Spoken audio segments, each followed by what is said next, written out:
When the first generation Nissan Murano arrived, it looked like an alien space pod beside body-on-frame SUVs that were so popular at the time. Now we're the 2015 model year, and Nissan is hoping to inject a little bit of that je ne sais quoi styling from the first generation. Is it going to work?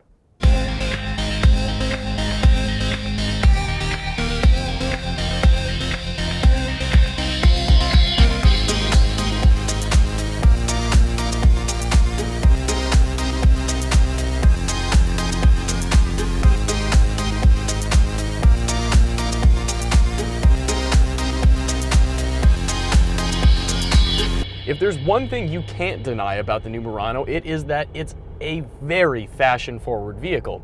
Rather than doing things to the powertrain, Nissan decided to focus on giving it a new design for the third generation that gives it a decidedly more premium look and feel. By now, you might have seen a few of these in traffic. After all, they've been on sale for a few months, and honestly, they're hard to miss.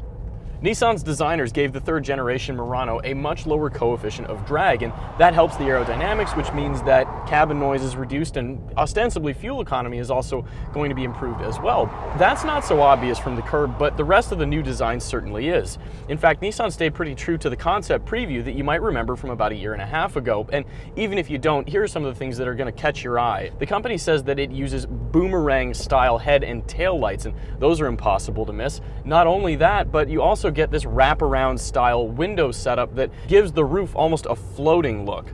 Now, like I said a second ago, Nissan really didn't do very much, if anything, to upgrade the powertrain or change it at all. So that means that you still have a 3.5-liter naturally aspirated V6 mated to a CVT in either front or all-wheel drive configurations. So what gives? Well, it turns out that really, that's a pretty good formula. In fact, the company says that its 260 horsepower powertrain should be able to deliver up to 28 miles per gallon on the highway or 20 in the city. And surprisingly enough, that's actually about the same as what Ford claims with its new Edge that uses a 2-liter turbocharged 4-cylinder, which is really kind of remarkable when you take the differences in displacement into account.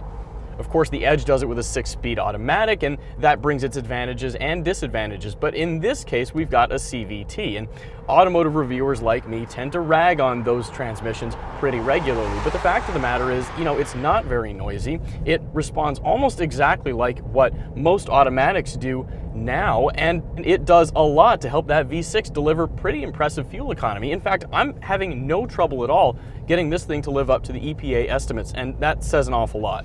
You also get that rich V6 bellow that Infinity's VQ engine family is known for, and it really is very, very nice. Now, when you think about the VQ engine family, you might think performance, and there's certainly no lack of power in this vehicle, but at the same time, the suspension is pretty soft, so the Murano really isn't exactly nimble on its toes. It absorbs broken pavement very nicely to make it an especially comfortable car to go cruising in. One of the only downsides in my mind is the fact that because it uses a CVT, it can't tow nearly as much weight. This vehicle is rated to pull 1,500 pounds at the absolute maximum, and that's relative to 3,500 in, for example, the Edge, which is arguably this thing's closest competitor. Then again, I'm not even sure that matters, and this is according to Nissan. They say that most of the people that buy Muranos tend to be empty nesters or people without kids. So if your kids are off to college and you're driving around with your significant other, this is a very well-suited vehicle because it's particularly comfortable. And apart from the soft suspension, there's a good reason for that. You might be familiar with Nissan's zero-gravity seats. That's kind of a cheesy name, but basically what they did was they worked to create an especially comfortable bucket seat that they first debuted in the Altima. In the Murano, it's available on both the front passenger and driver's seat, but also on the outboard rear seats, which means that it's an especially comfortable ride for people in the second row as well. One of the other improvements relative to the second generation Murano is that this model comes with significantly more legroom in the second row. It also has more than enough space for you to store 4 golf bags laying sideways without having to take the drivers out, which is a huge pet peeve of mine personally. The model I'm driving today comes in SL trim, and that comes with leather along with a whole lot of other options, including Nissan's surround view camera. But to be honest, I've driven the cloth seat models and it really isn't bad. I'm not even sure that I would want to upgrade to leather. And in fact, there's very little about this interior that feels inexpensive. Yes, there are some hard plastics, but Nissan's designers have done a spectacular job of hiding them.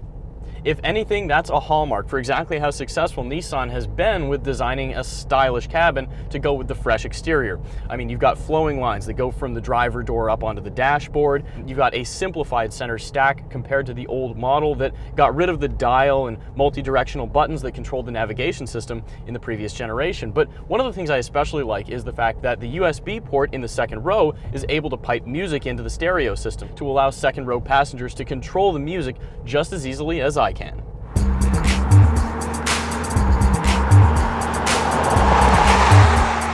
The 2015 Nissan Murano keeps the parts that it did right before while making major improvements to the spots that were starting to seem stale. It isn't pretending to be a truck-based SUV, and it never has been.